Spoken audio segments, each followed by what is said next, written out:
What's up, everybody? Shiz here, back with another episode of Should I Buy It? Today, I'm covering Middle-earth, Shadow of Mordor. Remember, this is not a review. It's just an off-the-cuff video to show you what the game is all about. I'm going to cover mechanics, show you everything you need to know to make a sound decision on whether or not you want to buy the game. Because this video is off the cuff, there may be things missing. I may make the odd mistake. Feel free to fix it up in the comments below. It would actually be greatly appreciated. So let's get going. First off, I'm playing this with a controller. It plays very well on the PC. You wouldn't even tell it was a port. Main menu, here we go. Play, save slots, WB Play, Marketplace for DLC and all that shit. Under Play, we've got regular story or Trials of War. Kill Uruk captains and war chiefs in this open-ended challenge. Instead of earning experience, you will earn points towards your score. Compare your final score against other players on the leaderboards. And you can change your skin. Okay, I try to keep it as Talion because it really bothers me when I select a skin and it doesn't match the cutscenes. So when there's cutscenes in this, and there's lots of them, you always see Talion as he appears right here. First, I'll tell you a bit about what this game is. It's an open world, darker Mordor and Udun. It's not enormous from what I've seen, but it's enough to keep you busy. It's very full of enemies and outposts and that kind of shit. Gives you lots to do. So the story is you have died, Talion. You've lost your family. The Uruks have killed you. And you didn't quite make it to death, and you're stuck right in between, kind of as a wraith. So what you do is you share powers with a wraith that you don't know much about. And in that sense, you can use his abilities and get awesome powers out of it. I'll show you that in a second here. So let's load it up. It's a big fucking map. I have 6 hours in so far. I've been doing a lot of little side things to gain money and extra experience and that kind of shit. It plays a lot like the Arkham games. If you've played any of the Arkham games, you'll know the combat. It uses like reactions to counter. It's a whole counter system. You can literally take on a group of 20 guys. If you're good at countering and can hit that Y button on every single fucking move, you've got it. So here it is. You have your basic map down in the corner, your life, your focus. The blue little notches there are your arrows, because when you go into bow mode, you are using the Wraith's ability. It's technically a Wraith weapon. So you have 3 weapons, a longsword, a bow, and a dagger, all used for different sorts of attacks. Obviously, your longsword is for straight up combat. You don't get new weapons and shit as you go, you upgrade the weapons you have. Here's the map, right?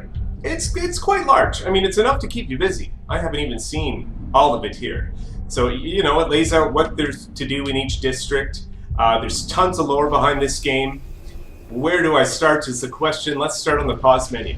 And let me say right off the bat, this game is fucking awesome. Amazing reviews, lots of hype, it's doing very well. I've never seen anything like this, but your enemies have a whole rank system. You have to find out who these captains are, you run into them, you fight them. If they kill you, they get promoted.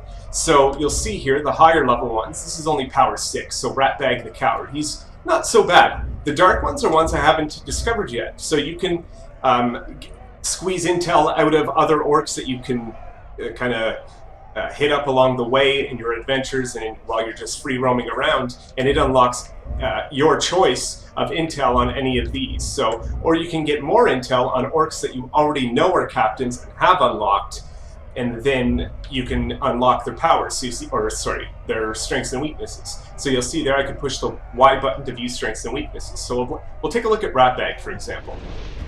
Ratbag, so far I don't have any strengths on him, maybe he has none, but I have fear of Grogs, fear of Morgai flies, and fear of ghouls. So these are all different things I can use to kill him. Killing a captain isn't always easy. Sometimes it is, you know, if they're vulnerable to a bow and you sneak up and you put a well-placed shot in their head, they're dead. Other times you can't use your bow because they're invulnerable to it. So each captain has their own sets of strengths and weaknesses which will determine how you're going to go about killing them. When you kill a captain, you gain power, and I'll get into that in a second. Here's another one, for example. There, we got weaknesses and strengths. 8 Morgai flies and vulnerable to ranged as an example. So if I shoot an arrow, it won't do anything. Meanwhile, I can use combat finishers. He's weak to those, so that will help when I go to kill him. So a lot of the captains they move around the map. Time moves on, captains get promoted, captains get taken out. A lot of the captains fight with each other. It's an amazing system. It keeps you going, keeps you busy, and it just gives you a lot to do in the free roaming sense. A lot to do. So it's just this new system, and it's so fresh. So you'll see some of them have icons above their heads, and those are associated with missions, which you'll get some mega XP and or power for doing. And they can advance the story as well. You see the downed ones. Now, I do think that eventually, after you kill them, they do reincarnate. If you know anything about orcs, or orcs in Lord of the Rings, is they come out of vats, they're created. So I think when you kill one, they're reborn again. So don't quote me on that, but I know these spots, like if you kill them all, they're not all dead. There's new ones coming. If an orc, random orc, we'll call them orcs or orcs, what the fuck ever, you know what I'm talking about, kills you, and it's not a captain, it'll kill you, and then it'll flash into like a promotion screen where you see this Uruk just got promoted, and now he's a captain, and he's a revenge target. That also works with friends. It will link into your friends list. This one killed one of my friend list, so it's a revenge target. I think I'll get some extra points for killing him. These back ones I haven't unlocked. You see the back row there I haven't unlocked yet, but that's the basics of how the whole captain system works, and there's all kinds of missions associated with it. So upgrades, we'll go to that first. You have your basic skill tree, the left side being your ranger, the right side being your wraith abilities. Some you unlock with missions, like here, this one. Well, I don't have enough ability points for that one, but you'll see the ones with the yellow locks unlocked by playing main missions. I haven't done a whole lot of main missions because I've been so distracted with everything else. So how it works with the tree is, as you kill Uruk's captains, you unlock power. I think you can get it from main missions as well, but you'll see it says next year unlock 296 power. So once I get that power, it'll unlock the next kind of row in the tree, and that will let me advance my skills even more. And then there's the XP system above, which is for just straight up ability points. As I level it up, I get an ability point every level and get to spend it on the tree. 1 point per skill, and that's it. Then we have attributes, which are purchased with the money system. Forget what it's called though, you don't have enough M. Anyway, the M is the money. Get it from doing the white missions and that sort of thing. And it lets you unlock rune slots on your sword, which I'll show you in a second. More health, more focus, more arrows, that kind of thing. You can get down into the super powerful ones here, which require a lot. Like, for example, this one, pressing L and R to enable 20 seconds of unlimited executions, which is fucking deadly. Okay? So 2 whole skill trees, and then we have like a progression tree here, which is more of for your tracking and that kind of thing. And then we have weapons and rune upgrades. So here we have our 3 weapons. Like I said, you stick with the same 3 weapons the whole time. They're fun to use. You can change them up in many different ways. But for example, here's our sword. I've unlocked 4 rune slots on it, and I can switch them out as I please. So I have Blade Master in there, and you'll see different runes give you different powers to use with your sword. There's different levels. Some are better than others. You can sell some to convert them into money. And the bow, I've got 2 rune slots. The dagger, I've got 2 rune slots, and it kind of works the same way. You get different dagger runes, different bow runes, and that kind of thing. So you get legendary runes, which are even more powerful. And that's pretty well the weapon and upgrade system, the rune system, the ability point system for this game. We also have, because what would a Lord of the Rings game be without a whole appendices on every single thing you see and do and find in the game? And you have all that, artifacts, nature, people, lore, visions, okay, tutorials. The fun part is the artifacts. So when you're looking at an artifact, you can initially, you move it around and you'll find this little glowing spot on it. You got to find it for yourself. Finding artifacts is part of completing a section 2. You need to find all the artifacts in an area to finish off that spot. I'll show you that when we get into the map in a second. But artifacts, here it is. So you find the spot, you hit X to play the memory, and it'll kind of give you more insight into that artifact, more background to the story that is this game. That's our start menu. We hit select, it brings us to our mini-map. So back to here. You have survival challenges, you'll see there on the left. These are just extra little things you can do to get some XP along the way. Fucking awesome. But you can get right to Sauron's army from there as well. You're using that screen a lot to highlight targets and everything else on the map. So you can also get like a nemesis target, and you know, remember, every time they kill you, they level up. So when you die, you get fucking pissed. I was mad when the same Uruk killed me like 4 times in a row. I just couldn't fucking nail it, and I was so angry by that 4th kill, and I see his power going up. He gets promoted as I just fucking die and get respawned at a tower. So these towers are your sort of lookout spots, save points for the area. You can fast travel to them and you can use them to advance time in the game, which will fix out promotions. There's certain things going on between captains. That's what these orange icons are. They're random. They happen all over the map. They move around. There's different situations. Some of them are super easy. Some of them are super tough. But there's some it's like 2 are having a fight and you need to interfere. There's an execution at hand. You need to either kill this one or kill this one or kill both. Do whatever you want. Sometimes they'll run away in fear, depending on what the situation was and how it went down. They react differently. There's strongholds.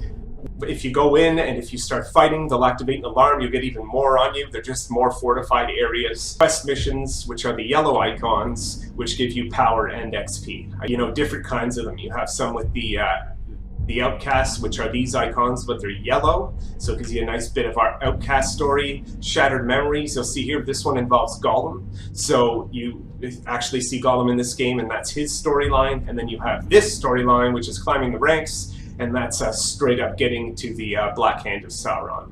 White icons. The white icons give you straight up money, which is beautiful. As you kill 2, you do get XP, but the money is just you acquire it mostly through these, through finding these Ithildins, which are spots on the map where you need to use your special vision and find this rune and then collect it, and it unlocks a part of that Ithildin tree that I showed you in the lore section. Or maybe I didn't show you, I'll show you in a second. As you kill captains, they drop runes. That's how you get your runes, and you have runes in here. For example, this one, I probably died before I was able to collect it because I was fighting off a fucking army of Uruks. Here's an undiscovered tower. I'll check that out in a bit. Here's an artifact. The ones with the weapon icons, you're either going to have a dagger, a sword, or a bow. And those are like challenges that you'll go and need to kill X number of Uruks in so much amount of time. You get a bonus. Every mission has a bonus, whether it's a yellow one, a white one. There'll be a bonus option like drop stealth kill X number of Uruks to earn a bonus, and you'll get some extra XP or money when you complete the mission. It's free roaming. There's also riding. You see there. I think I can get on those things eventually. You see this big, beautiful Mordor, right? Looks familiar, maybe.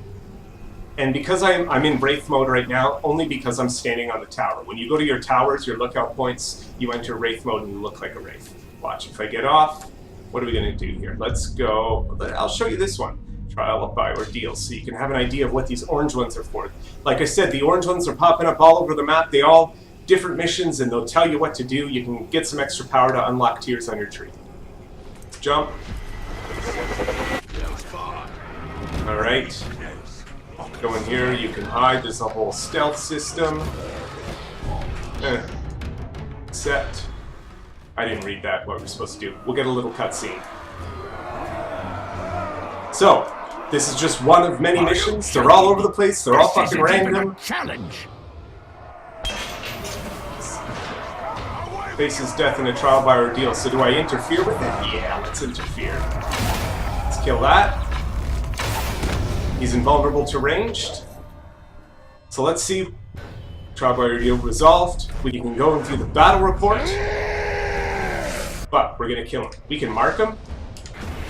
Right, which just puts a target on his map. Let's check out his strengths and weaknesses. Vulnerable to self-finishers. I should have snuck up on that guy and killed him that way because I could have got him in one shot. Now I have to fight him and any other Uruks he gets on his side. So let's get to it. I'll show you a bit of combat. I die with a weak beast like this. No, no. And then it'll go into a little cutscene. I will not rest until your blood flows freely. Oh man, it's like... Come on. You won't get me that way. Combat's great. Counters. Let's try to finish him off. Got him. Die, bitch. Let's try to... Blade to blade. Do a combat drain. These are abilities that I've unlocked. That's a Wraith ability right there. Die, scum. Let's guy isn't so hard. Some of them are really hard. Some of them use poison. Yeah, you're gonna die! The Wrath of Shiz.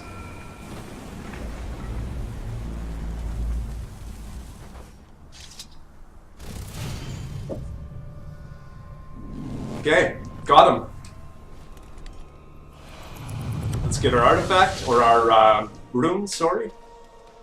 And there's so many different ways to go about it. Like, I could have let that beast live, and then he could have fought it out with him. Who knows what would have happened. It's kind of random as to how it works. There's also herbs as you go, which you can collect to restore health. They're also used in the survival challenges. You see that green icon on the map? That is a guy, that is an Uruk who has intel. Let's sneak up, kill the back one. Stealth kill.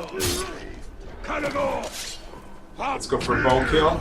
Slow mo, that's focus, good. I want to be able to grab this guy. Oh, fuck.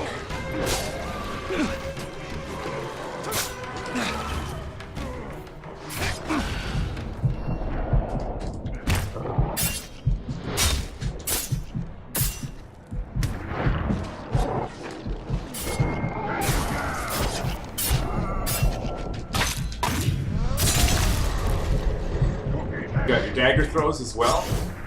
Right.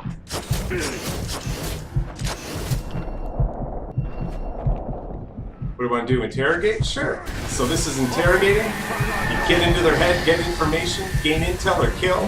Let's gain intel. So we can discover new captains. Here's one.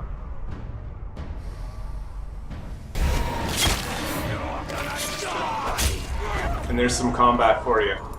So, what else do I have to show you? Let's just run around Middle-earth for a bit. All kinds of shit going on with the Uruks.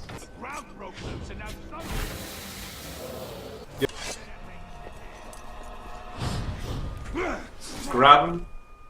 Let's shank him. Let's interrogate. Let's kill him. Boom! That's it! Fucking awesome, right? And that's pretty well it. That's Shadows of Mordor. So you have a whole friggin' realm to explore and do that shit with. All kinds of side missions, collectibles. Just, you know, it's non-stop. Super fun. Like I said, these orange ones are the most fun. They have to do with captains in different situations and handling them differently. And they pop up all over at random. Different captains get into fights and that kind of thing. So it's super fun. You'll see if you go over a tower, it'll show you what you've collected in that area. This wall you see, not much to it. I can't. You can just view the wall. I'm completing some kind of mural on it, which I don't know what it is yet, but I will eventually because I'm going to collect all those things. You know, there's challenges to kill X number of flying creatures. Super fun. If you liked Arkham, play this. If you like any free roaming game, play this. If you like Lord of the Rings, especially play this. If you don't like Lord of the Rings, play this. You'll notice that this game is the first game you'll see in the Lord of the Rings universe that doesn't use the name Lord of the Rings. And I think the dev wanted to go with a more, because this game is rated M, and they wanted a darker theme to it all around. So they kind of broke off that Lord of, which I think is amazing. It's about time, because there's so much potential for beautiful gore and violence in the Lord of the Rings franchise. But they always kind of stayed away and kept it more PG. Nothing wrong with that, but I, like any other gamer here, like to see something a little harder once in a while. And that is Shadow of Mordor. So I hope they make more Middle-earth games. It's fucking fun. There's lots to do. It keeps you going the whole time. There isn't anything so far that feels tedious. It's just fun all around. So, there it is. My opinion as a gamer, so you can see what it's all about. I bought the game. Let me waste my money so you don't have to. And maybe you can make a decision on this. Really hope it helped people. Anyway, follow me, that's Shizwack, on Twitter, Twitch TV, and YouTube. Have a great day, peeps. Peace.